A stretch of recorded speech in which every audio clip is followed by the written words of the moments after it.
Voilà, bien aimé dans le Seigneur, nous vous disons encore un grand merci pour être branché sur notre chaîne Congo Mo Christo. Voilà. Tongo Etani, le Touza, le journée, le mardi.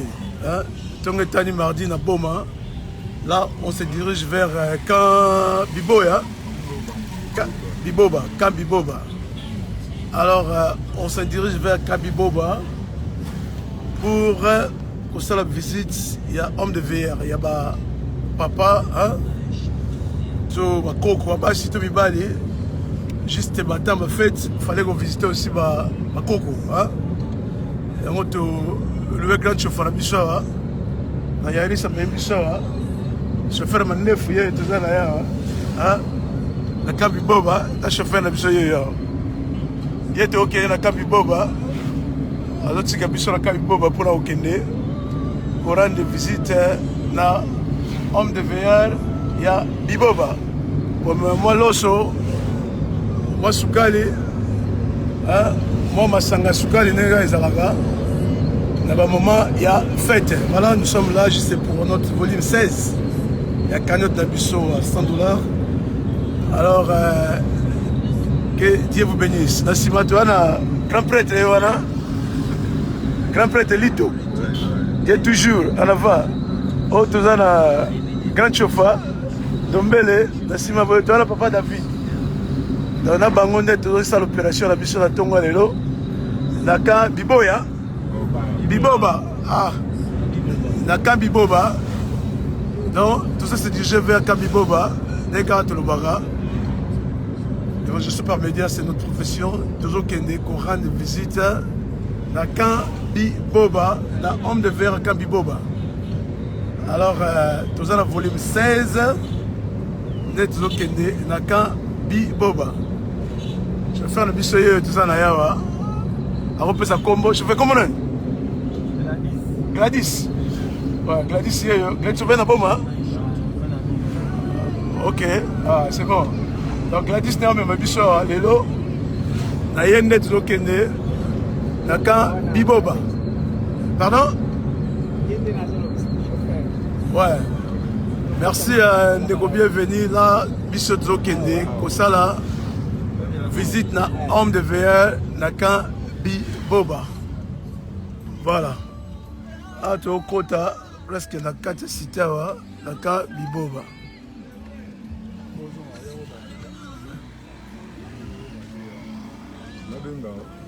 C'est la dame à diriger, surtout au service sur la terre à ça. Voilà. Shalom de Godédé.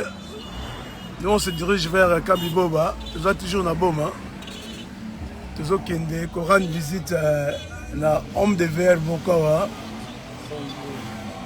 Dans Kabiboba. Voilà. Nous sommes dans le taxi. Et puis il y a grand chauffeur Gladi.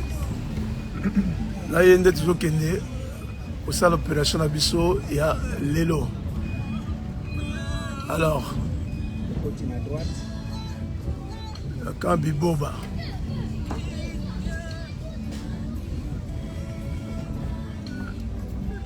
Camp Biboba. Voilà. Camp Biboba.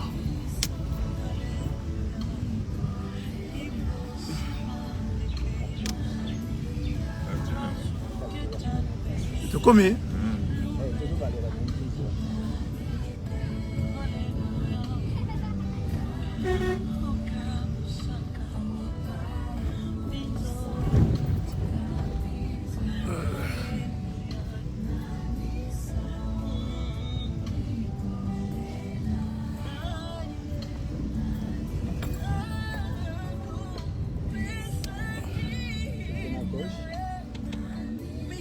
Dans le cas.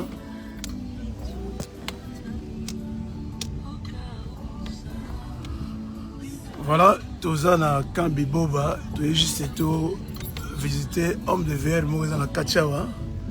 Et si la personne au troisième âge pas allée, comme on a eu un peu le temps ce matin, comme on a eu un peu le temps, Awa? Na awa? Ok.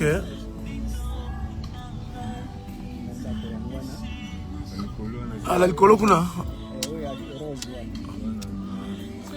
Ouais, ouais, pesika.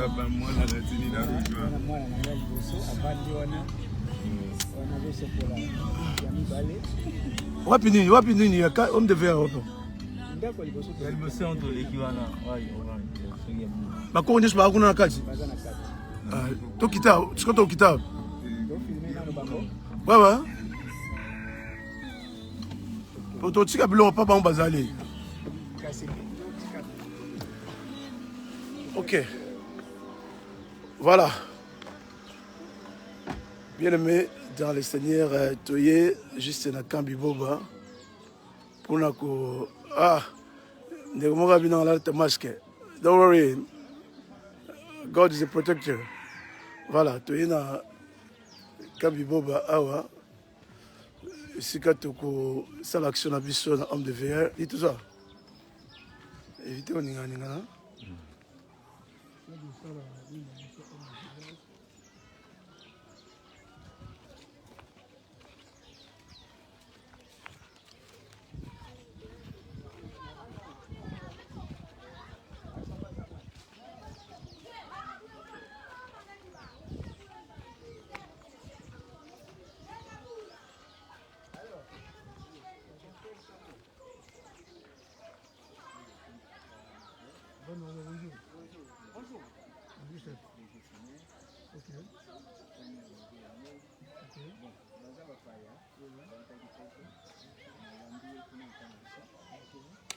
Bonjour. Oui, juste tout ça, moi.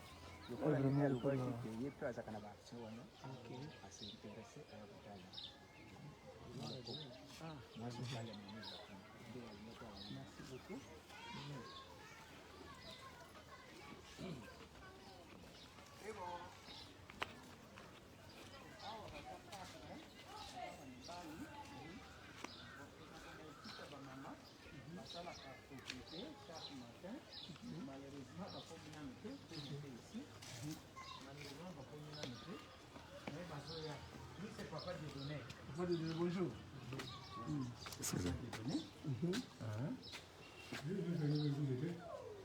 Hein? Ouais. Vous avez un visiteur ici, Papa Dieudonné, votre enfant qui vient vous rendre visite.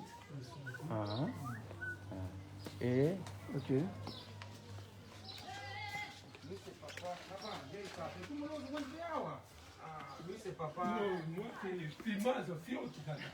Lui, c'est papa Albert. Lui, c'est papa Albert. C'est parmi les VR. Ok. Lui, il a quel âge? Papa, niveau la lequel?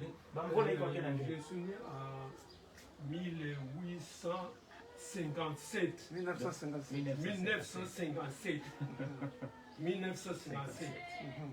Dans ce temps-là, le pays était vraiment un peu savant.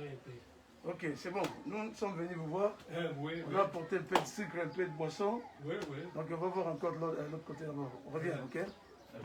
Ok, merci. Lui, c'est Papa Norbert. Papa Norbert, bonjour. Ça va? Ça marche bien ici. Alors nous sommes venus juste pour vous voir, pour vous dire bonjour. C'est une période de fête, tout ça, donc voilà. C'est bien. Merci Papa Norbert. Alors l'autre côté c'est... bon. Maintenant, il faut 70 ans. 70 ans. J'étais encore jeune. Je demande combien? Bon, lui, c'est... Peut-être parfois ne fonctionne pas bien. Papa le connaît très bien.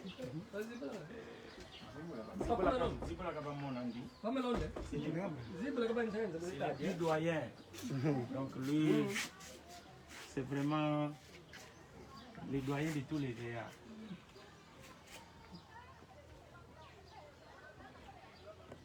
Lui, de quel âge? Lui, il a plus de 4 ans. Donc, c'est plus de 100. Plus de 100. Oui, plus de 100.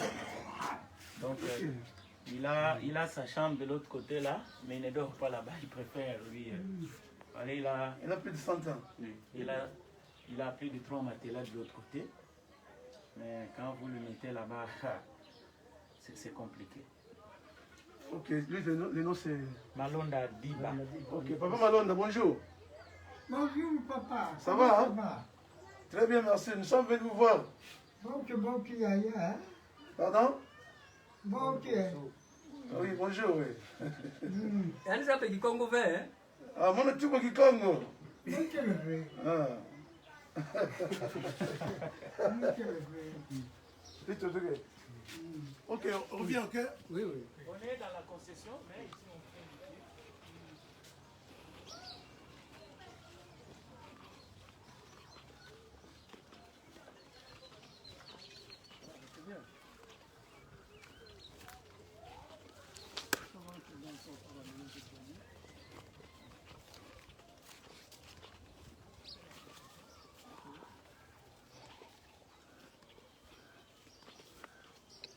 Voilà, nous sommes dans la concession, nous sommes dans une visite. On a tout petit bloc qui est dans la voiture. Donc, voilà. Tout le monde comme chose qu'on a plus de 100 ans. Voilà.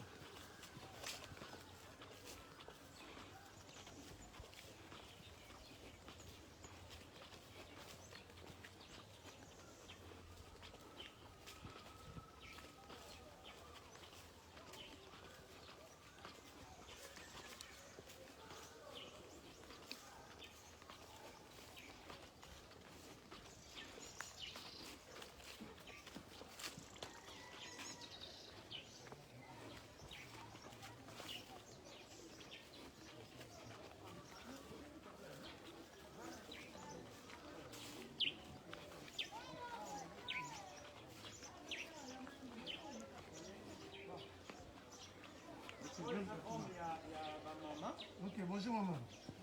Ça va, hein? Maman combien d'années? Maman Charlotte. Maman Charlotte. Maman Charlotte Poba. Maman Charlotte Poba, on a jeune, hein? Maman Charlotte Poba, quel âge? Ni pour la Boutouka. Elle a un problème de la tête. 1951. Ok, ah, c'est bien.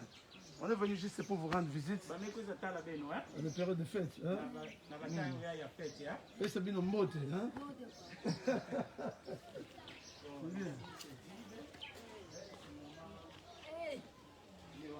Maman Léonie. Bonjour Maman Léonie. Bonjour. Moté. Bah, on ne peut pas la beno, hein? Mais quoi ça la beno?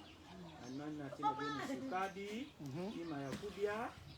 Na malavu. Malavu, ba sucre, ina benikezo laga. Café, hein? Mungwa, loso. Hein? Elle, c'est maman Pelagi. Maman Pélagie. Ça va? Maman Pélagie, elle a quel âge? Maman, même pour la Boutouka.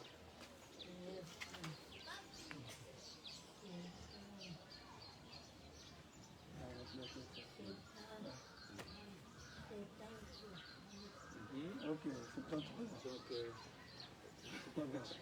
Ok. Beto, écoute ça. Calabeno, hein? Alors, on descend encore de l'autre côté. Dans la ville. Bon, là la place. Puis ta place.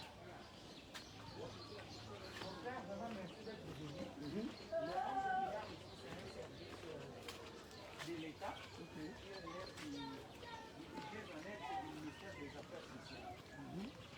l'État congolais ne fait rien. Même du période de fête. Regardez les toilettes. Voilà. Ouais, bah, toilette. Comme de faire, bah, Nicolo, comment on va reposter la toilette la place? Vous voyez? Ok, essaye un peu de nous aider pour l'action. Tu vois? L'action. Ils n'ont pas de douche. Il n'y a pas de douche, la toilette va salle à moi. Tu vois? La toilette, bah, quand on a vu ça, bah, on salle là, et en haut. Et ici, c'est un passage, hein? Tout le monde passe par ici. Ok. Quand un vieillard fait les besoins, par exemple, ceux qui sont aveugles, vous imaginez la suite? Pour ceux qui passent, les petits-enfants qui passent, donc c'est regrettable. Donc, heureusement que par l'entremise du jeu, qui vous a rencontré du votre cœur, vous avez accepté de venir rendre visite. Je sais que le Seigneur vous bénira.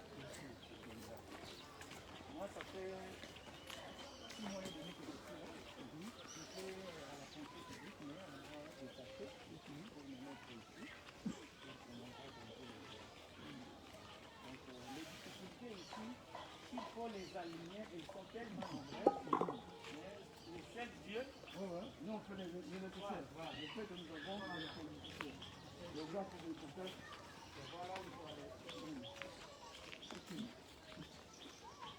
C'est vraiment bizarre. Voilà, ici, il y a une proportion. apparemment, Voilà, bizarre. apparemment, Ziboula,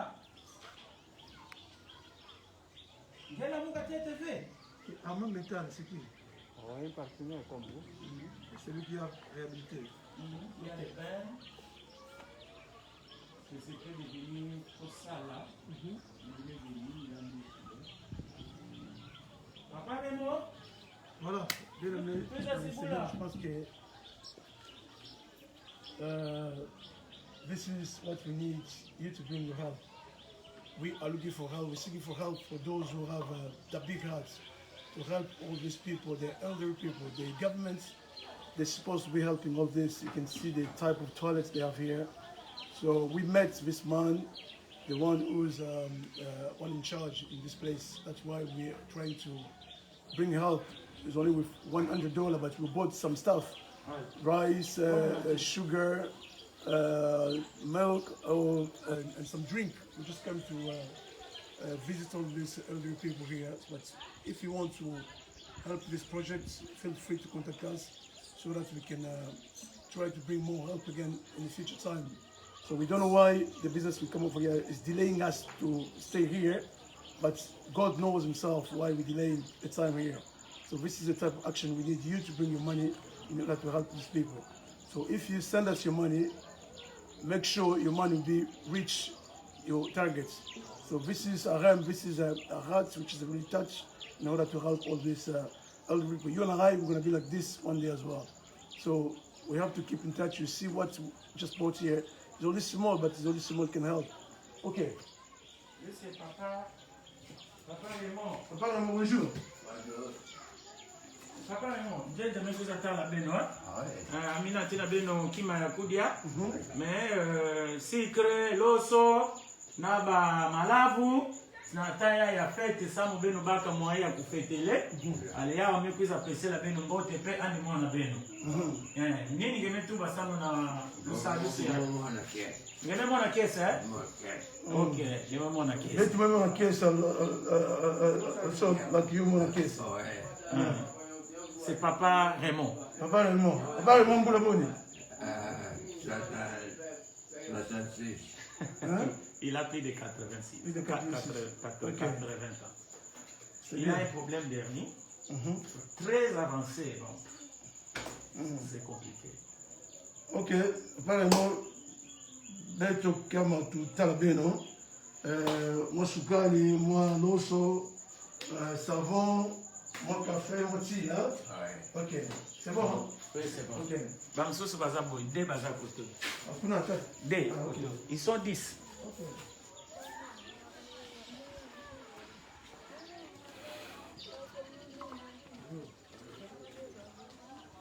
Papa mon pépé.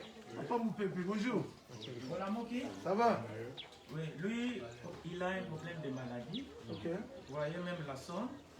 Le médecin a dit qu'il mourra avec ça. Ah bon? On fait que changer chaque fois quand c'est abîmé. Nous avions un partenaire qui les prenait en charge par rapport aux soins médicaux.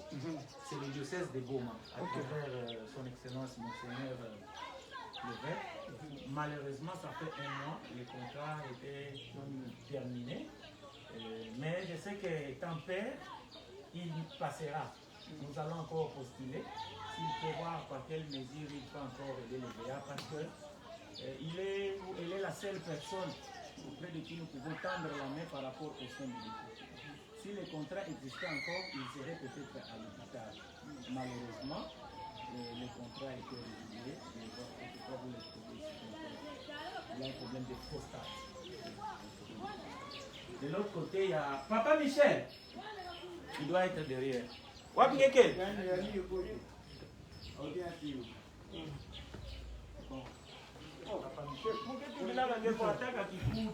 Michel. Ça va. C'est Papa Michel. Il a un trouble de vision. Il ne voit pas. C'est parmi les vieillards. Il a 89 ans. Il a 89 ans. Papa Michel. Donc voilà le... Ok, Papa Michel. Tu as la beno, hein? Bikila beno, malavu, sukari, loso, hein? Na tango ya mafete. Le Papa Michel. Nzambe apa mlimi. Alors, maintenant, nous allons mettre tout dans le sadou, c'est à yamena tina beno. Tata, tutoze kuzuri. Na ile daba yangu. Zambi kama lusibu ile kile kalikuwa na biombo. Zambi kama lusibu ile kile kalikuwa na biombo.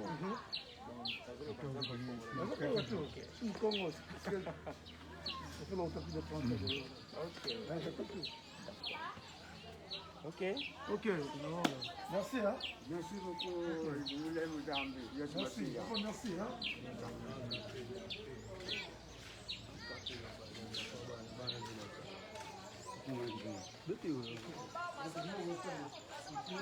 Nous on a caméra au chombo va filmer.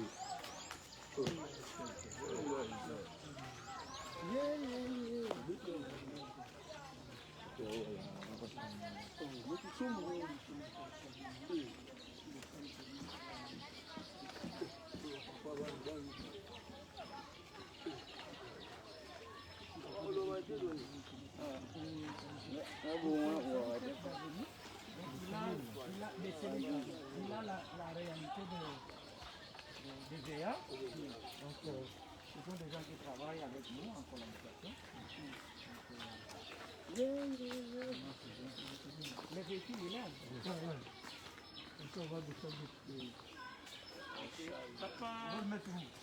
Papa Nisi. Papa Nisi.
Sio moto.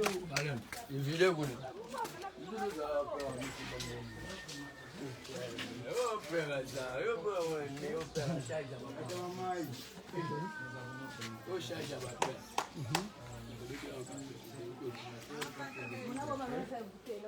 Regardez ici, malheureusement, celui-ci il est fictif. Donc, le temps de crise, étant donné que les VA n'ont pas un soutien régulier, le seul soutien, c'est vous, comme vous venez de passer. Donc, nous allons gérer ici, commencer à les utiliser petit à petit pour qu'au temps de crise, ça puisse couvrir. Bien sûr. Donc, c'est comme cela que nous faisons. Nous ne pouvons que vous dire merci au nom de tous les veillards, je prends la parole. Que le Seigneur vous bénisse. Merci. Ce que vous venez de faire, pour vous, vous avez trouvé peut-être que c'est peu, mais pour nous, c'est beaucoup. Ok. Parce que vaut mieux peu que rien. Et bien sûr. Que le Seigneur vous bénisse richement. Merci. Et toute personne qui a contribué à ce que Surtout soit ça. aussi béni, Voilà. de loin ou de près, je sais que le Seigneur va vous ouvrir plusieurs autres portes et vous allez continuer à avoir un regard sur ce genre de personnes démunies, qui ce sont des sans-voix, qui ne savent pas parler, ils ne savent pas crier, mais au travers vous, je sais que leur voix sera entendue sur votre aussi pour qu'ils soient aussi assistés. Merci beaucoup. Que Dieu vous bénisse aussi. Merci beaucoup. Merci beaucoup. Nous avons un livre d'or, je vous en prie, de pouvoir passer. Bon, je venais là quand on s'est rencontrés, donc je n'avais pas encore ouvert, c'était à la cure chez la mère.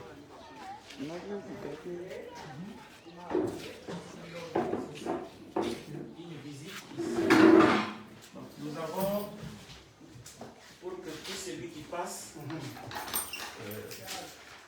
puisse marquer sa présence, c'est lui que nous sommes là. Nous avons initié ce. Donc vous écrivez la date le 29, 012, oui. Bon, vous écrivez les noms. Les noms.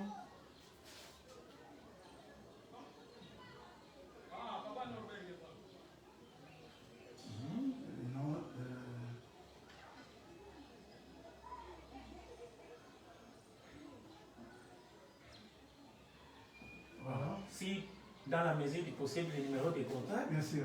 Parce qu'il nous arrive des fois, on est tellement coincé, on fait recours. Oui, bien sûr, bien sûr. On appelle que. Je mets les deux numéros. Ok. 0035 87 60 13 229. Ok. Là, c'est le numéro international. Ok, Hein? ok. Là, c'est le numéro pour le Congo et le numéro pour l'Iran.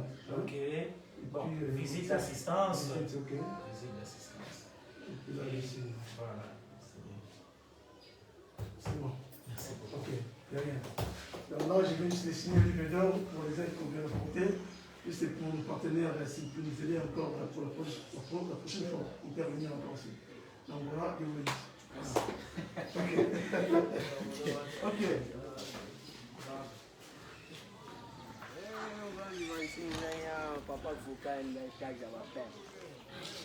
Bon, Papa Daouda, en tout cas, merci beaucoup.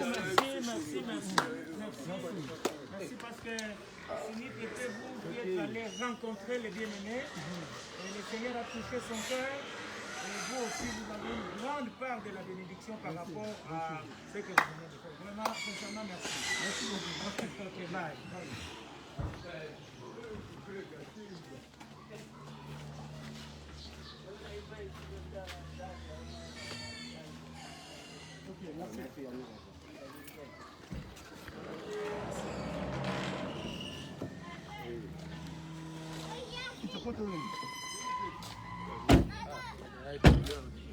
Peksaga. Peksaga. Pusa no guna mkipe. Peksi. Lingo lia fo. Tala wana guna lingo lia ncho. Ta. Lingo lia.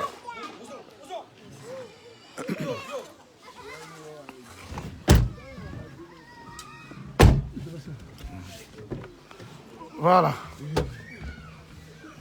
C'est bon. Donc, c'est action de Bissot. C'est vrai qu'on a posé pour rendre visite à l'homme de veilleur. Maintenant, Zongue de Bissot. Voilà, que Dieu vous bénisse. Papa David, en tout cas, merci. Hein? Okay. Merci. Voilà, peut-être Papa David a roulé au bas de l'Oba. On a bandé qu'on a Bissot, on a Bissot, on a bandé qu'on a Papa David. Vraiment, on a séparé na Papa Alphonse. Nzambe abatela ye azongisa ebele esika yeuti eza bakoko nde tobombaka naza chef de cellule kati na cellule awa nde esalanga mpasi mwaye kobombela bango eza te sololaki na Papa Alphonse na motema na ya mawa ayoki mpe mpasi na ndenge na bantu osolola na ye kokaba eza kobotama na moko nzambe apambola ye azongisa ebele esika yeuti merci na bandeko na kati ya voiture tozozonga mpo bazonga akontinue misala ok merci mingi. Voilà, nous allons faire un biseau, à raison que c'est biseau, comme ça, tout fout à émotion, tout cabane. À gâteau, on a vu de banide. sepeli plaisir mingi maisonnaise oso bakoko po biso mpe tokóma boye biso mpe tokokóma boye mpona kokóma boye to respecte baokuti liboso yango eloko osali nzambe azongisa ya mingi. Voilà, Maître Lito. Moi, je dois être Maître Lito. Papa, tout ça, on a mal au mine. On a goûté au yo, goûté donc to Canada, to go mona, moni bango. Tala ba misus to moni wana bon. Dino mo bo moni. Position na bango, soki ya muke ezali to go sunga, bango ba muke kaka. Na position bazali. Na minyo lo bate ya mwana kaka. Voilà. OK. Papa David, voilà, tout le monde est. Merci vraiment. Zamba Pambola. Ok. Merci. Voilà. Je pense que l'opération Abisso, volume 16, vient de terminer. Tout le monde rendre visite. Et pas il y a Bakoko. Bakoko, tout le monde dit. Par rapport à. Il y a rapport à Bisso, fait Alexandra, dans l'état Sungi Bangote. Yango bien aimé dans le Seigneur, yo o luka lipamboli na yo voilà. Façon malamu ya luka lipamboli yango yo. On est là. Na boma to bagi no bato banda activité na biso to elaki. Fallait to ya liboso ko sala acte oyo et pas ya bakoko o na homme de VR. Voilà. Zambé a pambola bino baso o bozo soutenir biso. Notre cagnotte d'aujourd'hui c'était sponsorisé par Inconnu au bazana Golway. Il faut respecter la règle. Donc voilà, vraiment, Nzambe a pamulabino baso. C'était juste un $100. Maintenant, il y a $100 de sommes. Surtout dans les $1000, tout somme est boni.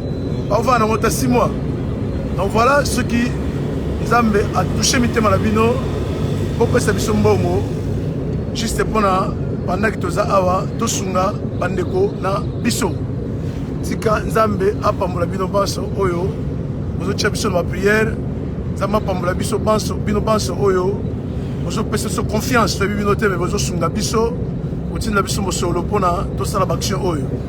Voilà toza wana na Congo mo Christo toujours pona ko sala ba action oyo na bata en fait toza ina prison à Boma maintenant tu es un homme de VR lobi tu es petit to kendo pi na Nzambe ako kitele biso to moni ba la biso mikolo bazana ba famille bazana homme de VR tout le monde ba condition ba toilette alors on est comme ça ko bon au bon sano toilette tout na mbongo tozana ba contact oyo wapi to kopesa yo oyo kotina be musolo voilà ne ba luka lipamboli yango yo na bité lui to so na moi il ba bakisa ne olito ba moni ba toilette ga ndenge ezali bon soki mutu akoki Nzambe akoki simba mutema na ye mpo basala no ba toilette wana papa bongo bakokota ba toilette te mutu azoleka azomona ye bana mike mikolo bazomonaka mitaka na bapapa eza malamu te ba toilette eza même pas na ba porte la portité donc eza vraiment bizarre voilà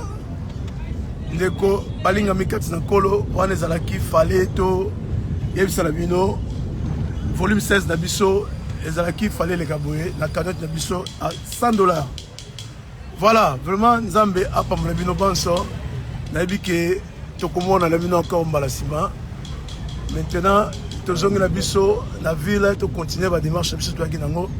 Après avoir concilié ça, cagnotte Nabiso, il y a volume 16, il y a Mokolo na Lelo. Tika Nzambe a pas mon abino banso. Donc, ils étaient ah non? Nali Damen, qui c'est son Damen? Voilà. Donc il était là. Il était au Zimbabwe, on a foutu un chauffeur. Merci beaucoup.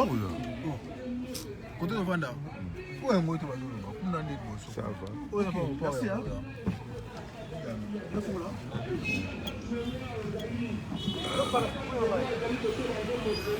Nani d'accord.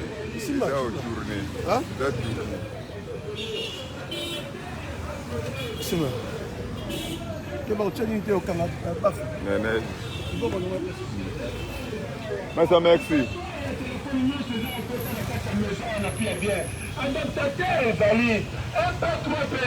Photo zonga boy.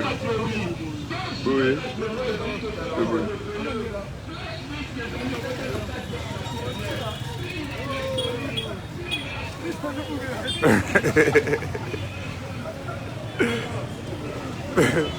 Parce que como somenga fora, como somenga makasi, wa mtema mabe.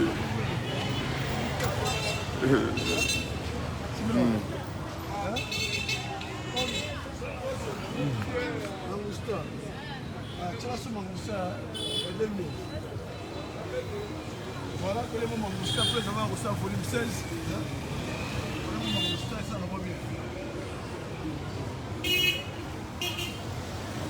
Ça va bien.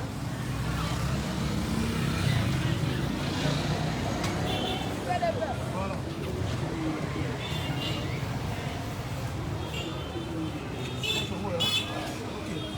Ok. Bon, voilà. Akansi aussi ici cagnotte na biso cagnotte 16. Maintenant tozozonga na biso après avoir kosala. Ah, ta bitabo est bien. Bitabo est bien, tu sais là je t'habite à 1000 francs.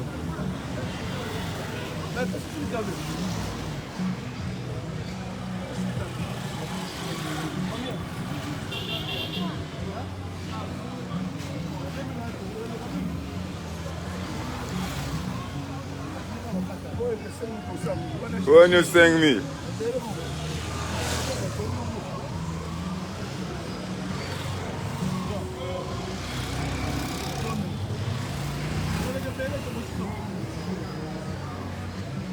Wana okandula to filmer to filmer ko to bitabe ko.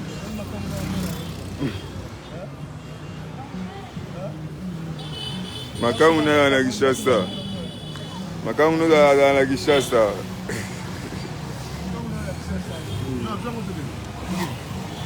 Voilà.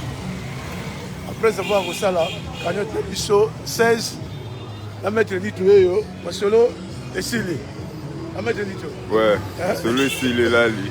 Ah? Lali, côté là, basungande wa papa na. Ah oui hein. Basungande wa papa na pour na ba toilette wana. Tala ba père bina boye.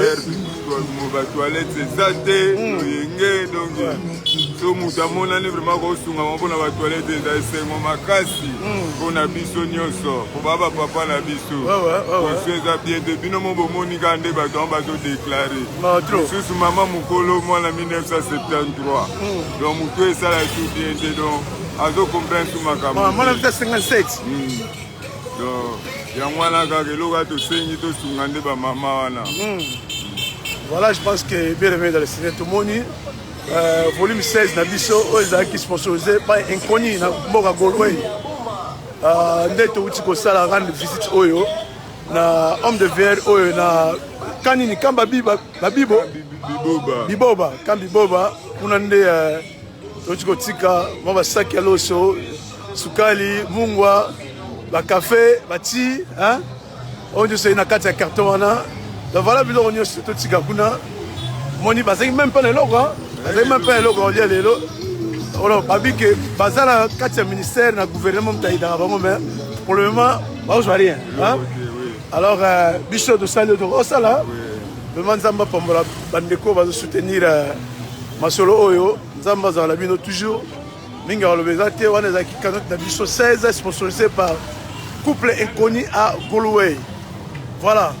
Minga lobeza te yo ndeko za pambongo na yo oza poso le pamboli na voilà ne balwa le pamboli ce que biso so logo salami boye neto comme libre ande olito Là bongo. comme libre après avoir reçu la cagnotte. Ouais. So na to sali en hôtel to za libre te. À l'aise donc qui miezate. Donc nene salami boye scott comme libre. Libre si moi qui mia to go luka. Scott to luka sika to vanda parce que to sali la cagnotte na biso. Donc moni logo nene salamaka donc to kendela ngo nengwana. Après avoir reçu la cagnotte to comme libre pendant libre le câble électron. Voilà, minga obéate na kanti ya toke na kosukisa tosongi na biso esika to l'extractant na ville ya Boma pona tozela sikoyo ndenge ezalaka badéclara na biso mpona kosala masolo toyelaki awa ebi awa soko yawa mingi osala ya rate le temps ozela conteneur ebima fozela donc okomi na tizo bayere moko parce que babiso no olingo bima me au gré Koufi. Et nous avons signé guité. Donc, au foot, bon belé. Comment dit, ma soeur va contenir à la ville où à Boma. Ma soeur, vraiment, elle dépense. Vraiment, elle dépense. Elle dépense ming. Dépense ming dans le sens que, conteneur d'abord avec Awa, on paye 5400 €. Quand la ligne Zanzana pour Yawa. Alors, tant qu'ils ont comme Awa, on fout à presque 12 000 €. Donc, bon, c'est belé. Tu vois? Alors, si on fout, tu as la race jusqu'à ce que vous ayez mis un donc, vraiment, tu expliqué bien tu as la compte tyrannie générale, tu as bien mais oh, ils ont un cagnotte, tu as mélangé ma OT. Voilà, l'invité ce qui met le lito, Azal Kamcha au Baxa. Et Nal Kamba au Baxa, Bangomo Bazomo Nagaka, tous à Tegeno, tous au bomba, quelque part, tout ça la Makambo, mais tous au la Gisango na Bilili. Moutounios oiseaux vivre. Non, montande, tous au somba biloko, nyos, tout bozo mona. Voilà. Tous au salara. Toke totiki tosali nde tosali boye siko totika libre toluka esika tofanda nao topema mwa moke moi nde makasi awa moi makasi ba 80 degré okoka okokima. Je pense que cela moi on tout ça moi ay bana ko na 4 heures. 4 déjà heures. Donc ça caté hein. Moi, je suis bien. Voilà, tu as toujours la vie là-bas. Tu nous saignes trop tard. Tu as vu là-bas.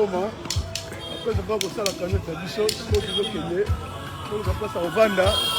On a tout ça la basson à Bissau. Voilà, bien dans le Seigneur. Je pense que autre roi Sabino. Ok, la Bissau maintenant dans le restaurant Mandela. Et toi, Kende, Kolia. Voilà.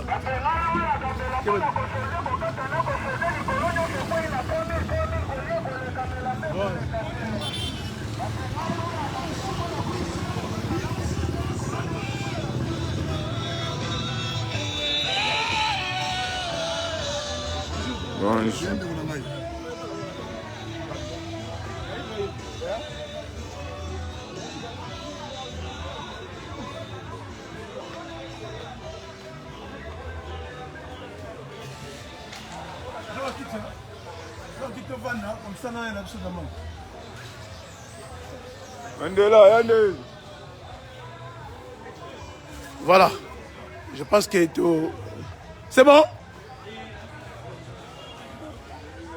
Il y a la kit gas.